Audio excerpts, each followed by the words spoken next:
Bonjour mes amis, aujourd'hui leçon religion et bonne nouvelle, mort d'Abel. Leçon numéro 3, Genèse chapitre 4. On va d'abord brièvement se rappeler de 3 principes de la Bible, la création, la chute et la restauration d'humains. On va le rappeler tout le temps parce que ce sont les choses essentielles qui nous permettent d'avoir un bon angle de vue vers la Bible pour l'avoir toujours à travers de Christ, à travers l'Alliance. Et on va approfondir un peu notre vision de chapitre 4 de la Bible. Les études et la compréhension de premiers chapitres sont souvent sous-estimées, mais ils sont le plus important de toutes les Écritures. Ce sont des racines de tout. On peut comprendre ce que nous arrive maintenant à travers les premiers chapitres. C'est très important de bien comprendre les choses qui Dieu nous montre là-bas, de comprendre le début, le commencement. Le principe de création de l'homme. D'abord, il y avait Dieu et que Dieu. C'est un esprit absolu, immense. Le taille de Dieu, c'est compatible comme si on prend tous les univers avec toutes les milliards d'années-lumière. C'est juste un petit point sur son ongle. Il est vraiment grand, notre Dieu. Et notre Dieu, c'est l'amour. Et pour réaliser cette qualité, l'amour, il a décidé de commencer la création. Au début, il a donné la naissance. Au commencement, il a donné la naissance de son Fils, de Christ. Il a transformé son hypostase parole en image visible pour que ces créatures puissent lui voir et puissent communiquer avec lui. Après, il a créé le monde spirituel, le monde physique, et il a créé les humains, un humain. Un humain, il a créé comme son enfant, et c'est une créature très spéciale parce qu'elle est le plus proche à Dieu. Parce que Dieu, il demeure un humain, dans humain. Il ne demeure pas dans les autres créatures, que dans l'humain. Et l'humain est destiné pour être toujours avec Dieu. Il l'a créé par sa propre image, en sa propre image. Il a créé, c'est une créature, un humain, c'est une créature trinitaire, âme, corps et esprit, et éternelle. Et l'essentiel à comprendre, c'est que un esprit humain est connecté avec l'esprit de Dieu. On n'était pas créé vide. On était créé avec une connexion très profonde avec Dieu. On est guidé par son esprit et on peut comprendre sa parole et on peut comprendre et apprendre de Dieu, de lui-même. Et ça, on le voit à Genèse 2:7, il a créé homme de la poussière de terre, il a soufflé dans ses narines le souffle de vie. Et comme ça, il a donné la naissance de l'âme. Comme ça, le premier homme, il était né. Après, la chose essentielle à se souvenir, c'est que il a placé Adam sur terre et dans le temps. C'est une certaine limitation pour une certaine cause. Il lui a placé dans l'endroit spécial, dans le jardin d'Éden. Et la première chose, il lui a amené vers deux arbres de vie et arbres de connaissance du bien et du mal. Ça signifie que Dieu, il veut pas forcer un humain pour être avec lui, et parce que l'amour, il peut pas il peut pas utiliser la force, il peut pas obliger, il veut pas obliger un humain pour qu'il vive avec lui. C'est pour ça un humain, il est libre, il est libre et il doit choisir librement la vie éternelle avec son roi, son Seigneur Christ. Et il a établi, pour faire ce choix, il a établi une alliance avec les humains. Il a dit, si tu veux vivre avec moi éternellement, tu acceptes moi comme ton Seigneur, tu acceptes ta dépendance de moi, je te donne tous les arbres du jardin, je te nourris, je te donne tout pour que tu sois heureux. Si tu acceptes de ça, tu manges dans certains jours, dans les certaines périodes quand tu es sur Terre, tu dois présenter dans le jardin d'Éden, manger un arbre de vie pour montrer que tu es d'accord que moi je suis dans toi et toi tu es dans moi pour l'éternité. Et il y a une autre option, une autre possibilité. Dieu, il a bien manifesté son attention vers cette choix. Il a dit, je t'interdis. Et la condition de première alliance, c'était, tu ne manges pas. Si tu acceptes cette parole, ne mange pas, ben, tu restes avec moi en éternité et on continue. Je te donne encore plus. On va continuer notre vie éternelle. Je vais créer autre chose. Tu vas participer dans toute mon création et tu vas être toujours avec moi. Donc, et le deuxième principe, c'est le principe de chute. On connaît qu'il y avait des autres créatures et parmi eux, il y avait un ange très puissant et presque parfait, Lucifer, fils de Matan. Et c'était un ange très intelligent et son destinée, c'était d'être un serviteur de Dieu, d'être à côté de Dieu et pas dans Dieu. Dieu demeurait pas dans lui, mais il pouvait être toujours à côté de Dieu et servir Dieu.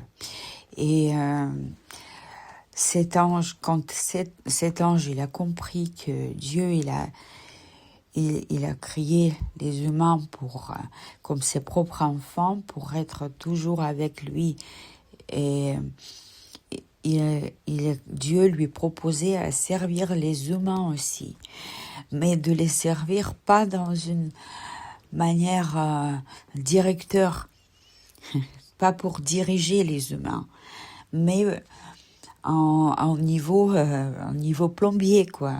Pas le directeur, mais le plombier, et de les servir comme et pas les diriger. Et là, cet ange, il pouvait pas accepter, et il a décidé de un autre mode de vie. il a refusé d'être un ange serviteur et il a bien compris que un humain, il a un pouvoir, il a le droit de renoncer à Dieu. Il a bien compris que il peut prendre la place de Dieu dans les humains. Il avait une rêve d'être comme Dieu. Il voulait pas être un serviteur. Il voulait être comme Dieu. Il voulait bâtir sa propre royaume, mais il pouvait pas créer quelque chose. Il pouvait pas créer ses enfants à lui. Bon, il a décidé de voler les enfants de Dieu. Et donc, il a proposé à un humain une autre parole, sa propre parole, et il a dit que ne croyez pas de ce que vous dit Dieu, parce que c'est un menteur, Dieu, il vous limite. L'éternité avec Dieu, limitée par sa parole, toujours, c'est pas la meilleure option pour vous. Prenez le fruit de l'arbre de connaissance du bien et du mal. Et là, c'est le meilleur voie pour vous. Parce que là, vous allez obtenir des connaissances très importantes et vous allez vous-même, par faire des choses bien, sûrement, par bien faire des choses, parce que vous allez connaître plein de choses, vous allez conquérir l'espace, vous allez grandir et devenir vous-même comme Dieu. Bon, il a donné cette parole et puis les humains ont chuté. Alors, la chute, c'est le choix conscience de vie dehors le parole, dehors Christ. Bon, les créatures sont chutées et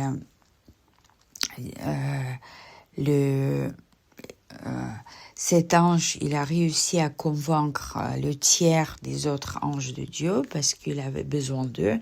Il ne peut pas contrôler tous les humains. Et alors, Eva a mangé le fruit de cet arbre. Adam aussi, il a fait ce choix.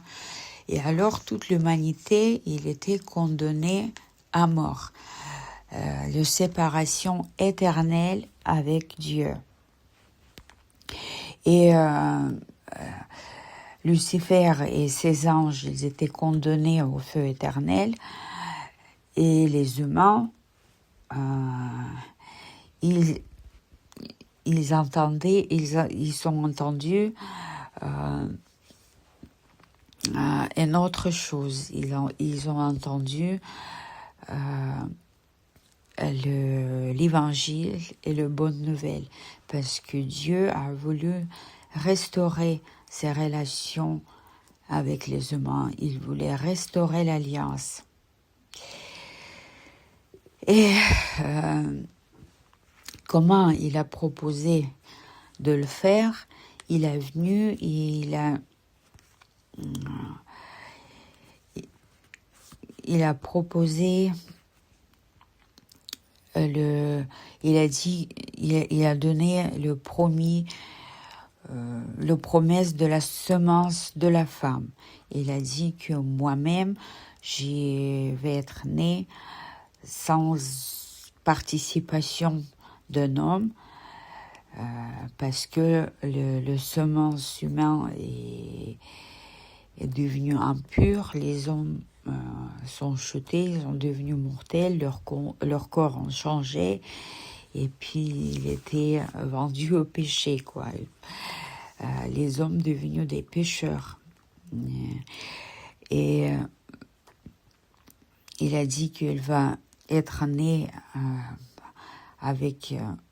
sans participation d'un homme.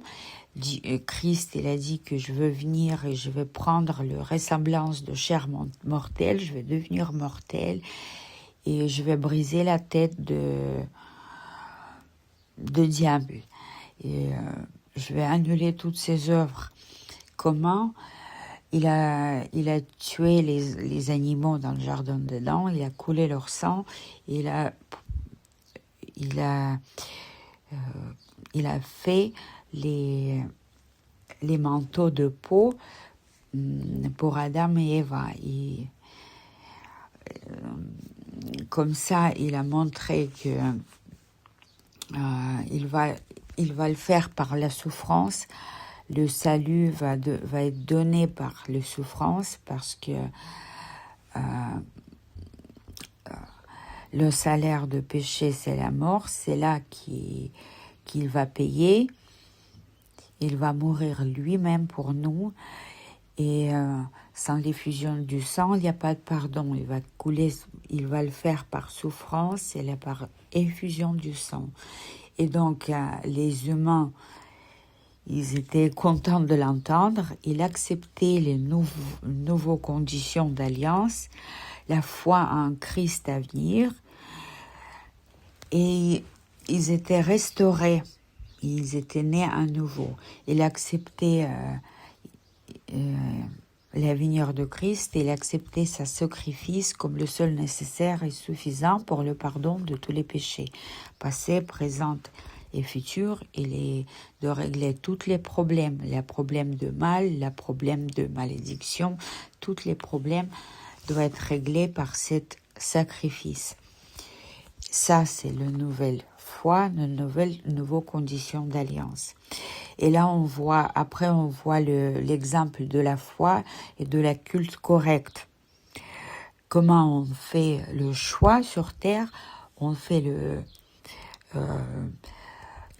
pendant toute notre vie terrestre, on se présente pour exécuter le culte, pour manifester notre choix vers l'éternité. Et bon, Caïn et Abel, les enfants d'Adam et Eva, ils étaient tous les deux croyants, ils comprenaient l'importance du culte et ils ont amené chacun leur sacrifice pour montrer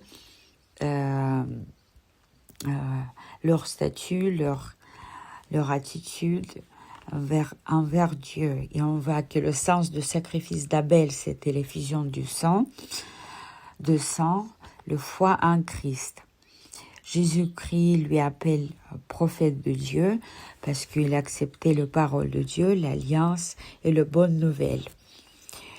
Hébreux 11:4, par la foi, Abel offrit à Dieu un sacrifice plus excellent que Caïn. Par elle, il fut déclaré juste. Dieu rendait témoignage à ses offrandes. Quoique mort, il parle encore par elle.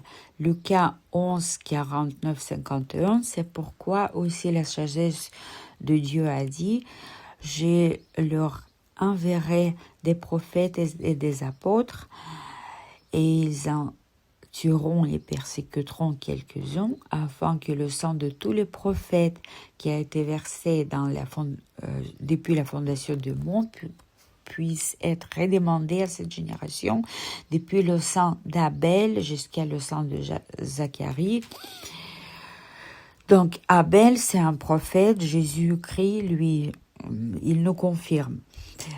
Et c'était quoi le sens de la foi de tous les prophètes? Première prière 1, 10, 11, duquel salut des prophètes qui ont prophétisé de la grâce qui devait venir à vous, ce sont en qui et l'ont diligemment cherché, recherchant quand ou à quel moment ce que signifie l'Esprit de Christ qui était en eux, quand ils témoignaient d'avance les souffrances de Christ et la gloire qui s'ensuivrait. Tous les prophètes, il attendait l'avenir de Christ et sa sacrifice par les souffrances. Et Actes des Apôtres 10, 43, à lui tous les prophètes rendaient témoignage que par son nom quiconque croit en lui recevra la rémission des péchés. Et il croyait que ce sacrifice donne la rémission de tous les péchés. Donc, et le sens du sacrifice de Caïn, c'était les fruits de la terre, ses propres forces, œuvres de l'homme. il amenait les patates, les carottes, tout ce qu'il a planté. Et c'était pas une mauvaise personne. Il nourrit toute sa famille. Il faisait des choses bien, on dirait, avec notre point de vue, quoi. Mais il est appelé enfant de diable. 1 Jean 3,12, non pas comme Caïn qui était du malin et tua son frère. Et pour quelle cause le tua-t-il? Parce que ses œuvres, il était mauvaises, et celles de son frère, droite. Qu'est-ce qu'on comprend ici? Mal, il était appelé, ses œuvres, elles étaient appelées mauvaises, pas après la mort de Abel. Mais il a dit qu'il a tué Abel parce que ses œuvres, elles étaient mauvaises. Qu'est-ce qu'on connaît de ses œuvres? On connaît qu'il a fait une offrande et Dieu ne l'acceptait pas. Donc, mal, c'est la vie en dehors de parole de Dieu, en dehors d'alliance établie par Christ. La vie dehors Christ, c'était son choix. Il a entendu vraiment, il a bien sûr entendu de ses parents, de Christ, de sa sacrifice, d'effusion du sang. Il a vu le sacrifice d'Abel. Mais il l'a pas accepté, ça lui intéressait pas. Il a dit, je veux moi-même, je suis quelqu'un de bien, je me présente de Dieu, et votre histoire, comment c'était à paradis, ça m'intéresse pas.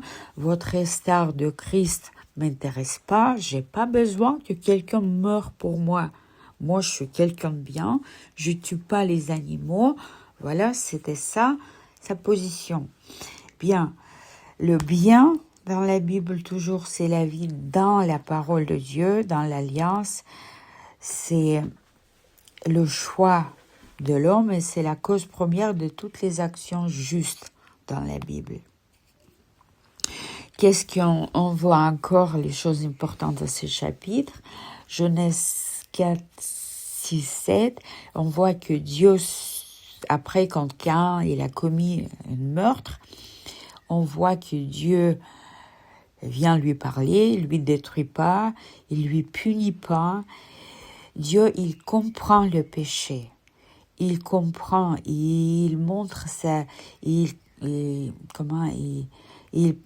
montre sa miséricorde envers le pécheur. Il n'y avait pas encore les commandements de loi. On ne disait pas tuer, pas voler, etc. Et on ne pouvait pas juger. On ne pouvait pas juger Abel pour ce qu'il a fait. Mais Dieu, il dit que ce que tu fais est mal. Et il appelle pour qu'il accepte la parole. Il lui dit, retourne vers tes parents. Accepte, retourne. Il dit, pourquoi es-tu hérité? Pourquoi ton visage il est abattu? Si tu fais bien, ne seras-tu pas accepté? Il dit, je t'acceptais pas parce que tu as fait une chose mal. Et c'était pas le meurtre. Il parle de son offrande. Et si tu ne fais pas bien, le péché j'ai à la porte et son désir sera tourné vers toi. Mais tu domines sur lui. Il lui appelle pour dominer sur cette péché, parce que le 1 Timothée 2,4, Dieu veut que tous les hommes soient sauvés et qu'ils viennent à la connaissance de la vérité. Bon, c'est très important de distinguer la religion et l'évangile. Donc, dans cette doctrine, dans toutes les leçons, on va utiliser le mot religion pour expliquer toutes les croyances, tous les points de vue quand le salut peuvent être obtenus par les propres forces. Toutes les religions, ils mettent les œuvres humaines comme la base pour avoir une bonne place en éternité. Tu fais des choses bien, fais pas des choses mal, après tu vas être posé, et puis si tu étais quelqu'un de bien, tu vas dans le bon endroit, si tu étais mauvais, tu vas en enfer. Et en fait, si vous regardez bien, toutes les religions, ils nous proposent ça. Je ne vais pas nommer toutes les religions, vous les connaissez vous-même. Vous pouvez étudier.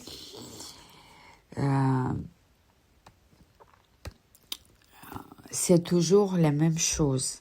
Même bouddhisme qui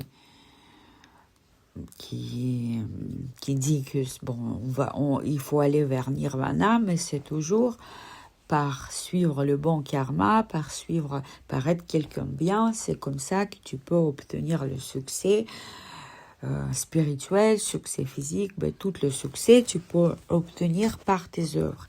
La bonne nouvelle, c'est une vision radicale. Il dit que toi, tu peux rien faire, toi, t'as la nature pécheresse et tu peux rien faire, tu peux pas te justifier par tes œuvres vers Dieu. Le salut vient de Dieu.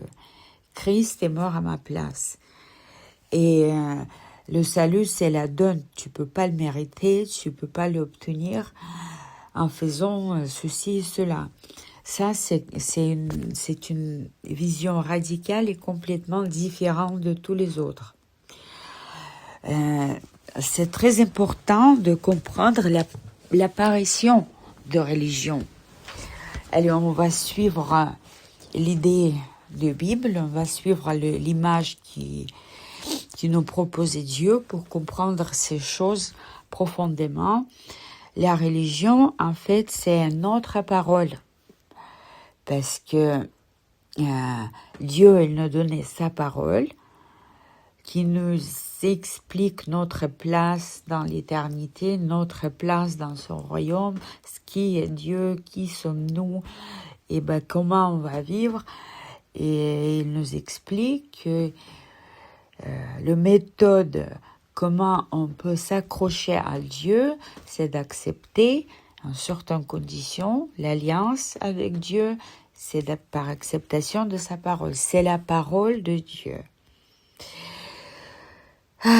Et une autre parole, c'est cet phénomène causé par le choix des anges et des hommes. La religion, l'autre parole, le mauvais choix d'un ange, il voulait pas vivre dans la parole de Dieu, ça causait une autre parole. Il s'est imaginé que les choses peuvent être différentes. Il peut changer les principes et les lois de Dieu. Il peut changer son tableau de création. Il peut vivre comme il veut. Et en fait, il avait la possibilité de faire ça. Les créatures, le Dieu, il y a la donne divine du droit de choix. Il peut pas, les créatures supérieures comme les anges et les humains, Dieu, il veut pas les forcer à quoi que ce soit. On n'est pas obligé, on est vraiment libre. Et les créatures, ils ont le droit de faire ce choix. Apparition de religion dans la vie des anges. C'est le refus aussi de la parole de Dieu. Dieu, il dit, vous êtes les anges sur serviteurs, et Lucifer, il dit, je serai moi-même comme Dieu. Le choix des anges. On va dire Esaïe 14, 12, 14. Donc, comment es-tu tombé du ciel, ô Lucifer, fils du matin?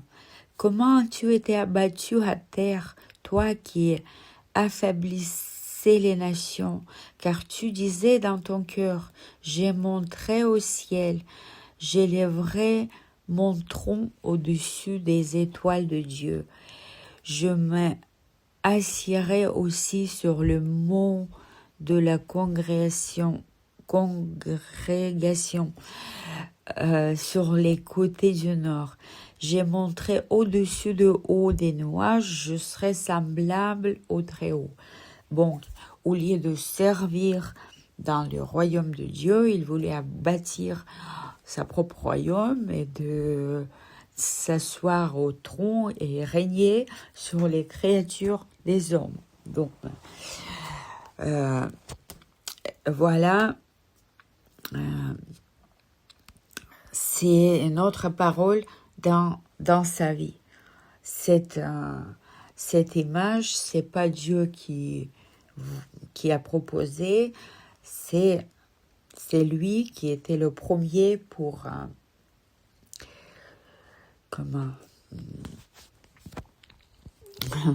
pervertir les paroles de Dieu et pour essayer de vivre à sa façon.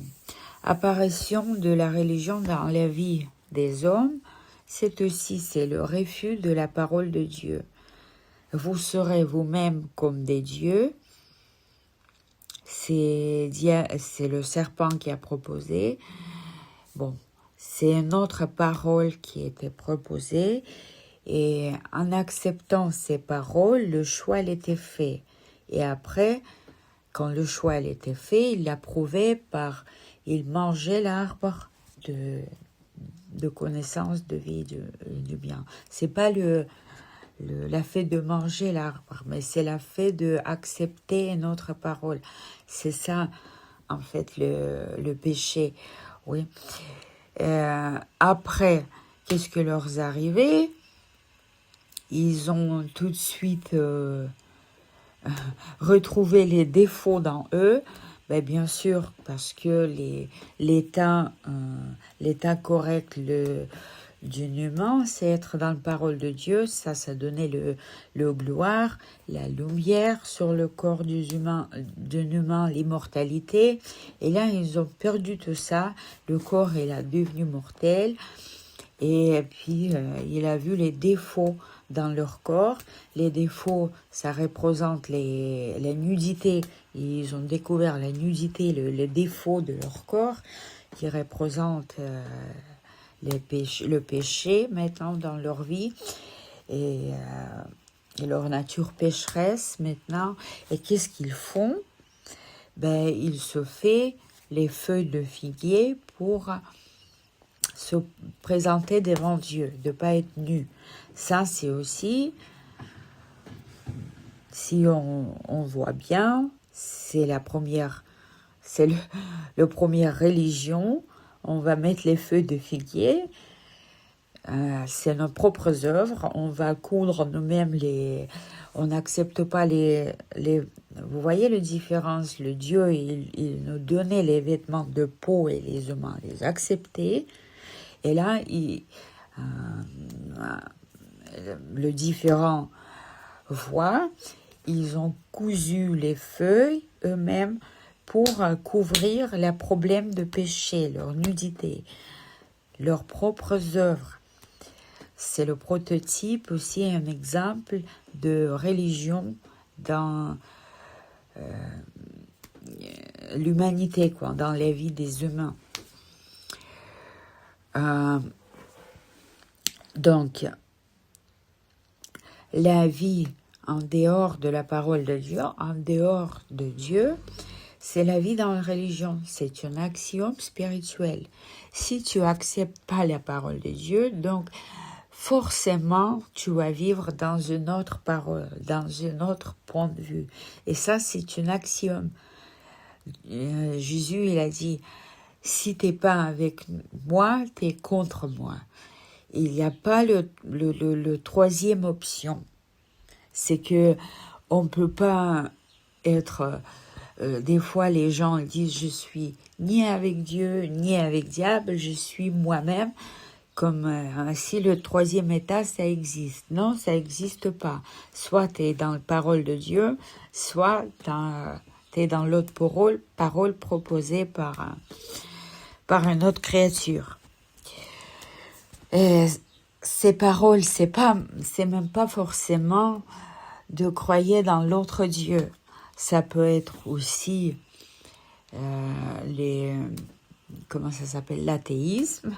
C'est une absence de croyance quand on croit que Dieu n'existe pas, mais c'est la même chose, si vous voyez bien, c'est quand on dit que c'est moi, en fait, je suis comme Dieu, je vais, par les connaissances, par obtenir de certains niveaux de science, connaissances, moi je vais avoir le corps immortel, on va combattre la mort, on va prolonger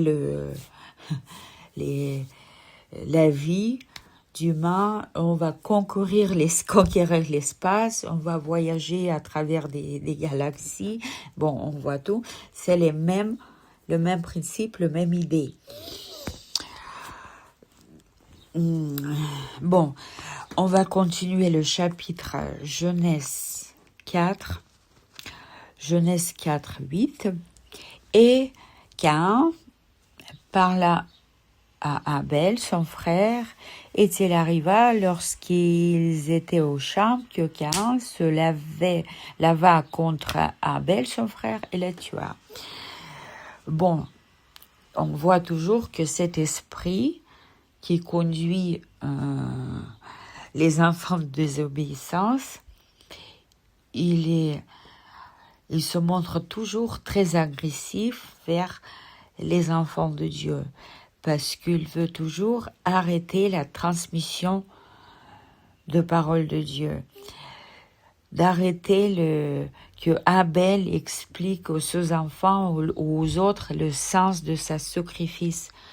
Il a amené les premiers-nés de son troupeau et il a donné leur graisse. Alors il a coulé le sang, il a expliqué l'évangile. Et l'action de Satan, c'est toujours d'arrêter la transmission de ça. Alors, la religion est toujours opposée à l'évangile. Il veut l'arrêter. Abel, c'est la prophète de Dieu, le premier martyr pour Christ. C'est une préfiguration de Christ aussi. Le conflit permanent entre la religion et la bonne nouvelle, il se présente tout le temps à travers la Bible, on le voit tout le temps. Jusqu'à maintenant, il y avait les périodes où beaucoup les chrétiens étaient tués, on le sait. On va lire Jean 8, 44. Vous êtes de votre père diable et vous voulez faire les désirs de votre père. Il a été meurtrier depuis le commencement et il n'est pas demeuré dans la vérité parce qu'il n'y a pas de vérité en lui. Lorsqu'il dit un mensonge, il parle de ce qui est propre, car il est un menteur et le père du mensonge.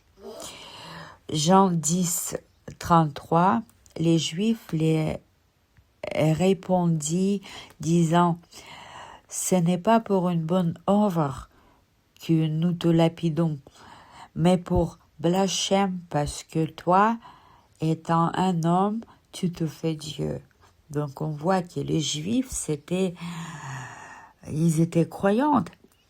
Ils lisaient la Bible, ils faisaient des sacrifices dans leur temple, ils étaient ultra croyants, ils étaient fanatiques, mais ils tuaient Christ. Pourquoi?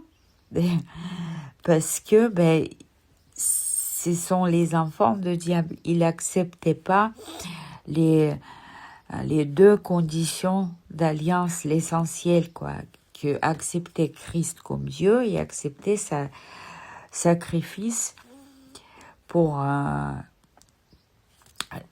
pardon de tous les péchés, pour ouf, il acceptait pas ça.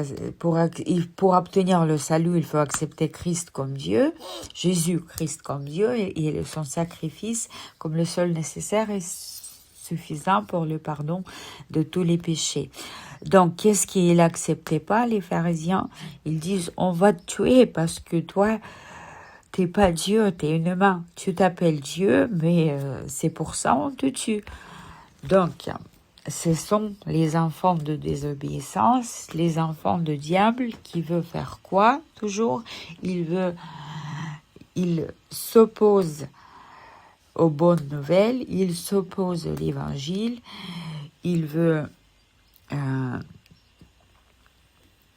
arrêter la transmission, il veut empêcher, bien sûr, que Christ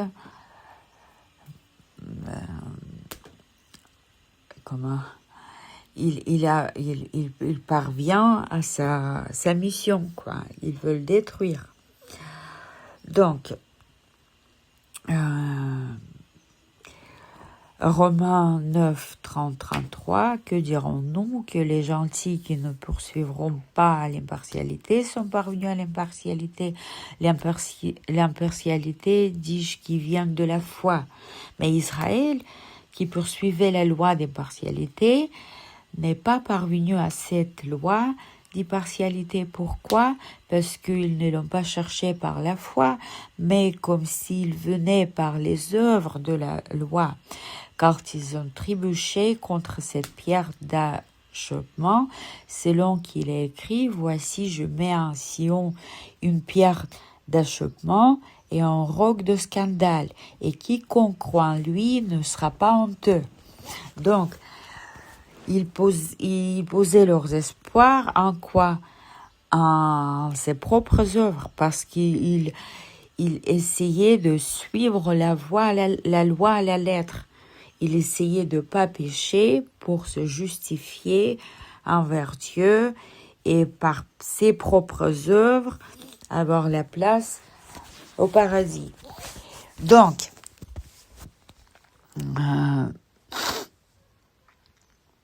c'est ça l'essentiel de toutes les religions. Ils se montrent très agressivement vers la chrétienté.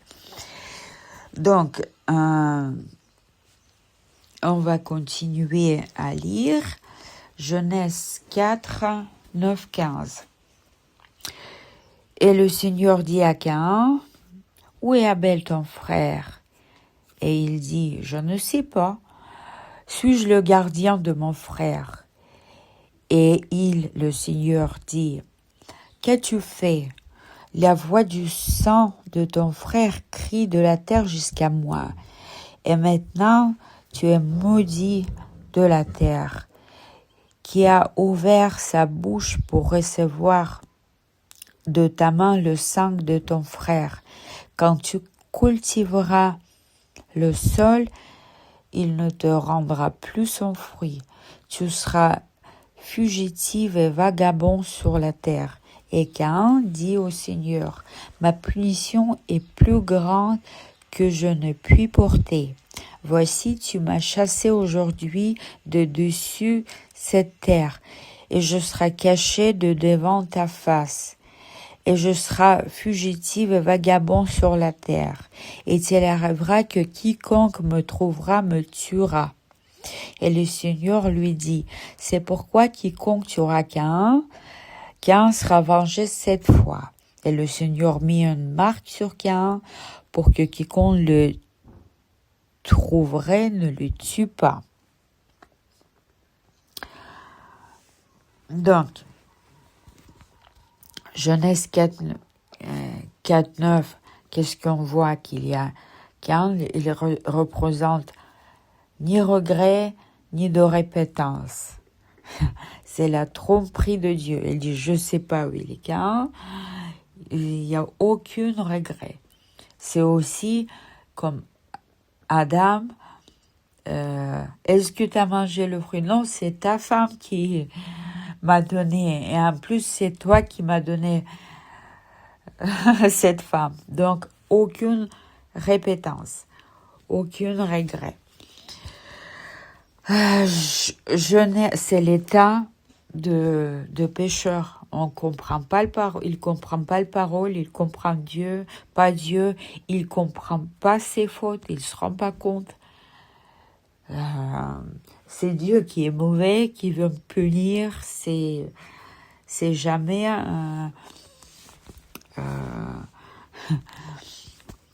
c'est jamais un bon voie, quoi. C'est jamais un bon vision de choses. Il est déjà devant Dieu. Dieu, il lui dit qu'il sait que son Abel est mort. Il lui dit, il est où Abel?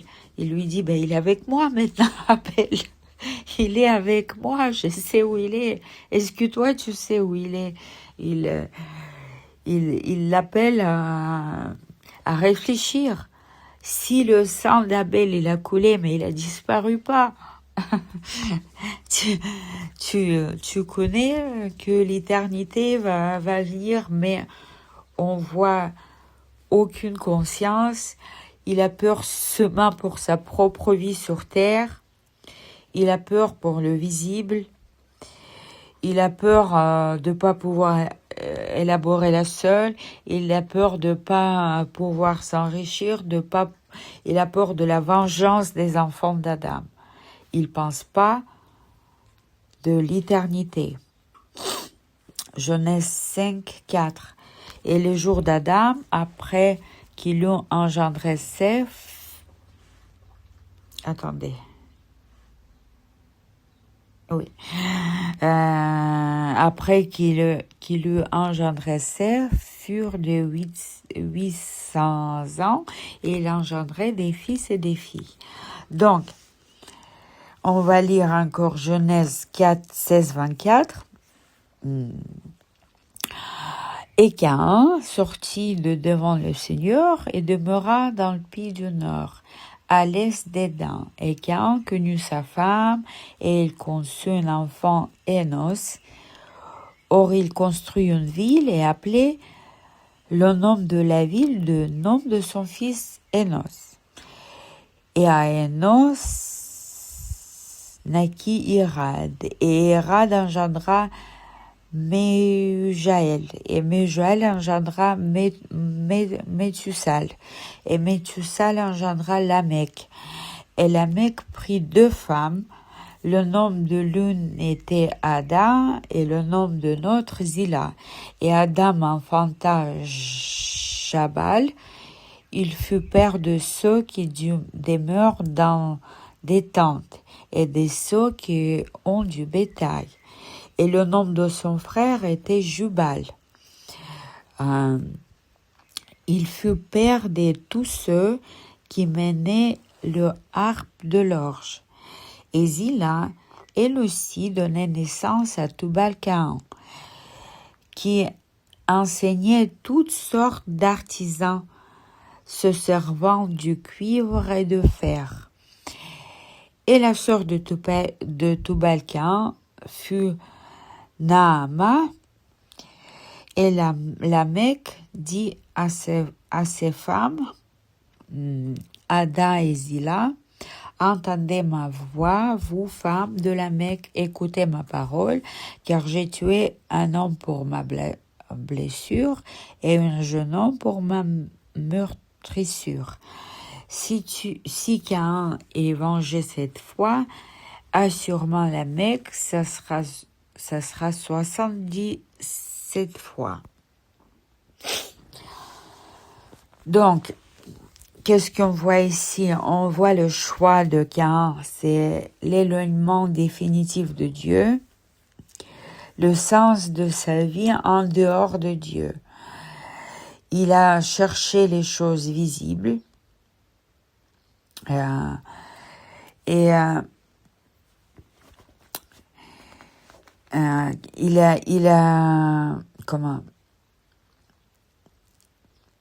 on voit aussi ici les descendants de Caïn. Là, on voit les mariages avec que quand ils se mariaient, souvent on demande, il se mariait avec qui? C'était le fils de Adam et Ève. Il a trouvé les autres, les autres femmes sur terre. Comment ça se fait? Mais bon, c'était le mariage avec leurs sœurs, les enfants de Adam et Ève. C'était la norme de ce temps. C'était pas l'inceste. Ils couchaient pas avec leurs parents, mais avec leurs sœurs. Genèse 5:4, oui, on le voit que Adam et Ève, il avait beaucoup d'enfants. Et Actes des Apôtres 17:26, la preuve aussi. Et il a fait d'un seul sang toutes les nations des hommes, pour démarrer sur toute la face de la terre, ayant déterminé d'avance les temps précis et les bornes et leur habitation. Et leur habitation. Donc, Dieu, il a créé toute l'humanité d'un seul sang. Des fois, parce qu'il y a des avis qu'il y avait des enfants, des anges et des humains, les choses qui contrarient complètement, l'idée qui contrarie la Bible parce que les anges, ils peuvent pas se reproduire. Et c'est marqué que Dieu, il a fait d'un seul sang toutes les nations. Bon, ils étaient tous les enfants de Adam et Ève. Après, qu'est-ce qu'on voit qu'il commence à faire? Et ça, c'est très curieux et ça me fait vraiment très plaisir de le voir. Qu'est-ce qu'il commence à faire, Caïn et ses descendants? Ils commencent à construire les villes, les murs, les maisons. C'est parce qu'il a peur. Oui, il a peur de vengeance. Il se construit des temples pour se défendre, construire les villes. Qu'est-ce qu'on fait jusqu'à maintenant? Pareil, on se construit les villes sur terre, on les appelle avec nos noms, les rues, nom de général ceci, nom de scientificien cela, nom... Bon, on se construit les logements, les maisons, et le plus tu as des maisons, le mieux c'est. Le mieux d'avoir les maisons dans d'autres pays. Ça, c'est ce qu'ils font, ces descendants, depuis toujours. Après, on voit quoi? Les polygamies. Ça, c'est pas un secret. Notre jour, c'est la même chose. Souvent, même officiellement. Qu'est-ce qu'on voit? Les nomades, les voyages. Les humains, ils aiment voyager. On voit comme l'essence de vie, oui, construire la maison, voyager. On voit l'apparition de musique, c'est l'importance de divertissement. Et on voit les artisans, le travail, les finances, l'apparition de ça. Donc, c'est quoi le sens de vie? D'avoir une maison, d'avoir la famille, je sais même plus, puis de pouvoir voyager, de s'amuser. Le sens de vie et le clé pour faire tout ça, c'est il faut travailler, il faut avoir des frics pour faire tout ça. Bon, est-ce qu'il y a quelque chose qui est changé? Le 4e chapitre de la Bible, toujours le même chose, l'humanité n'est pas changée. En conclusion, pour cela, on va dire à quoi amène cette mode de vie? Car le salaire de péché, c'est la mort. Mais la donne de Dieu, c'est la vie éternelle par Jésus-Christ notre Seigneur. Qu'est-ce qu'on voit? La perdition de cette génération, Dieu l'a montré à quoi ça va amener les humains. Et on se souvient qu'il ils ont venu jusqu'à le déluge. Dieu, il a montré sa colère vers cette mode de vie. Ils étaient tous, c'est les descendants de Caïn, ils étaient tous morts dans le déluge. Après, qu'est-ce qu'on remarque aussi? Genèse 4, 24. Attendez ma voix, femme de la Mecque, écoutez ma parole. Quand j'ai tué un homme pour ma blessure, un jeune homme pour ma meurtrissure, si Caïn vengé cette fois, la Mecque sera vengée 70 fois. Car il était mort par la main de la Mecque, c'est un de l'opinion. C'est que on voit que quelqu'un a commis le double meurtre. Déjà, les meurtres, ça multiplie. La multiplication du péché, la multiplication de malédiction. Les humains, l'humanité tombe encore dans plus de bêtises, dans plus des crimes, dans le plus de mal. Le mal se multiplie. Et on voit la loi de la semence et de la moisson, le meurtre d'Abel, il a causé la mort par la main de ses propres descendants. Bon, Caïn, c'est une opinion, mais moi je le trouve très juste, cette opinion. Caïn, il était mort par la main de la Mecque, son descendant. Donc, Galatiens 6, 7, ne soyez pas trompés, on ne se moque pas de Dieu, car c'est qu'un homme sème, c'est là aussi il la moissonnera. Bon, ça, même les pécheurs, maintenant, qui réfléchissent un peu, ils sont d'accord avec cela, que on obtient ce qu'on a fait. On moisson ce qu'on a semé. Après, ce qui est très important de voir dans Lucas 3, 24, 38, le Jésus lui-même commençait d'avoir environ 30 ans, étant, comme on le pensait, le fils de Joseph, qui était le fils de Élie. À la fin, on voit qui était le fils de Ken, c'était pas le même Caïn, qui était le fils d'Arphaxad, qui était le fils de Sam, qui était le fils de Noé, qui était le fils de Lamech, qui était le fils de Mathusala, qui était le fils de Enoch, qui était le fils de Jared, qui était le fils de Malaël, qui était le fils d'Énos, qui était le fils de Seth, qui était le fils d'Adam, qui était le fils de Dieu. On voit ici, dans l'évangile de Lucas, on voit le généalogie de Jésus-Christ par Marie, de sa mère, où tous les hommes sont sauvés et nés de nouveau. C'est le ligné d'alliance qui est marqué là. Parce que c'est comme ça, on voit que Jésus, il était né de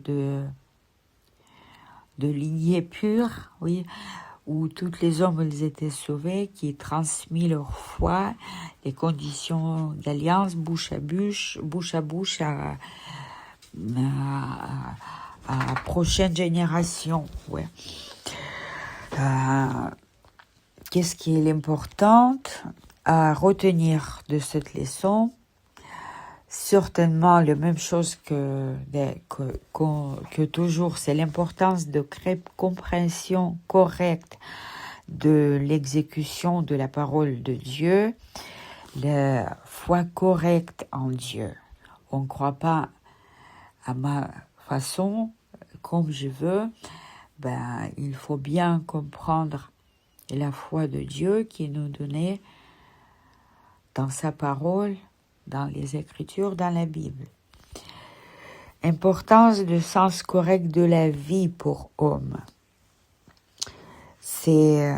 On voit que la musique, l'amusement, les voyages, de s'abattre son propre maison, le royaume, ça c'est le sens incorrect de vie, c'est les descendants de Caïn. Et qu'est-ce qu'on connaît de tous les gens croyants, de Adam, d'Eva, de Seth, de Noé, de Abraham? Qu'est-ce qu'ils ont parvenu, qu'est-ce qu'ils ont arrivé à faire sur terre? Ils ont construit les temples, les royaumes, ils s'amusaient, ils étaient les grands chanteurs, des grands musiciens. Non, pas du tout, rien du tout. La seule chose qu'on sait, qu'ils comprenaient la parole de Dieu, il l'a transmis, il attendait l'avenir de Christ, il a préparé son avenir. C'est ça le sens de vie correct. Et c'est très important aussi de comprendre que l'accomplissement inéluctable de la parole de Dieu.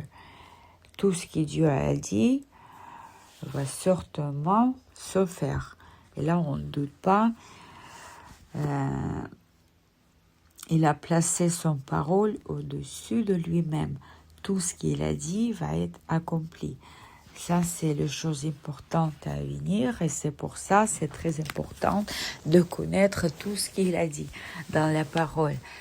Mes amis, l'importance des études cohérentes et systématiques de la Bible, c'est essentiel pour pas que pour approfondir ses connaissances, mais c'est ça la voie, c'est ça le chemin. C'est comme ça on grandit dans l'amour vers notre Dieu. C'est comme ça qu'on montre nos amours envers Dieu.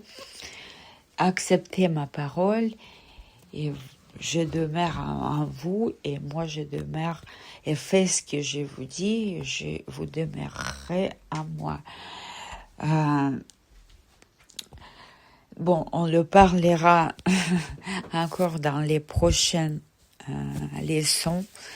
Que Dieu vous bénisse et je vous souhaite de pas arrêter, de pas baisser les bras. Des fois c'est difficile, mais c'est pour ça on obtient